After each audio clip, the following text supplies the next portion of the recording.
ભાવનગરમાં જાનૈયાઓની બસમાં આગ લાગતા અફરાતફરી મચી। નારી ગામ નજીક ખાનગી ટ્રાવેલ્સની બસમાં ભીષણ આગ ભભૂકી ઉઠી। ગારિયાધારના ગોબા ગામે જાનૈયાઓને લઈ અને આ બસ જઈ રહી હતી। શિહોરના બાજુડના પાટિયા પાસે ચાલુ બસમાં ઓચિંતા જ આગ લાગી ગઈ। બસમાં આગ લાગતા તમામ જાનૈયાઓએ ઇમરજન્સી બારીમાંથી નીચે કૂદવું પડ્યું। બસમાં આગ લાગતા લાખો રૂપિયા અને 2 તોલા સોનું બળીને ખાખ થયા। સદનસીબે કોઈ જાનહાનિ થઈ નથી અને સૌએ રાહતનો શ્વાસ લીધો છે। આગ લાગવાની આ ઘટના ભાવનગરમાં બની।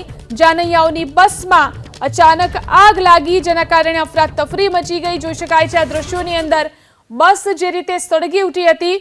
વધુ જાણકારી મેળવી અમારા સંવાદદાતા પાર્થ ફોન લાઈનથી જોડાયા છે।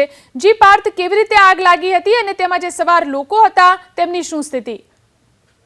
જી જણાવી દઉં, આ થોડીવાર પહેલાનો બનાવ છે, જેમાં ભાવનગરથી જાનૈયાઓને લઈને જે બસ છે તે જઈ રહી હતી। એ બસની અંદર આગ લાગવાનો બનાવ બન્યો છે। ભાવનગર રાજકોટ હાઈવે રોડ ઉપર સિહોર તાલુકાના બજુડના પાટિયા પાસે આ જે ખાનગી બસ છે તે પહોંચી હતી। એ સમયે આ બસની અંદર અચાનક જ આગ ભભૂકી ઉઠી હતી। જોકે જાનૈયાઓ છે તે સમયસર ઇમરજન્સી જે વિન્ડો હોય છે તેમાંથી કૂદી અને બહાર આવી ગયા હતા। આજે ખાનગી ટ્રાવેલ્સની જે બસ છે તે ભાવનગરના નારી ગામથી ગારિયાધાર તાલુકાના ગોબા ગામે જઈ રહી હતી અને એ સમયે આ દુર્ઘટના ઘટી છે। જોકે સદનસીબે કોઈ પણ જાનહાનિ થઈ નથી। આ ખાનગી બસ હતી, તેમાં 40 જાનૈયાઓ છે તે સવાર હતા।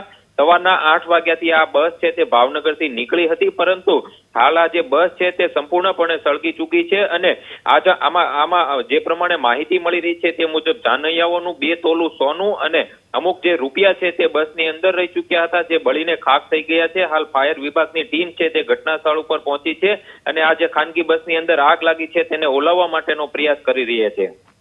જી આભાર પાર્થ, તમામ જાણકારી આપવા માટે।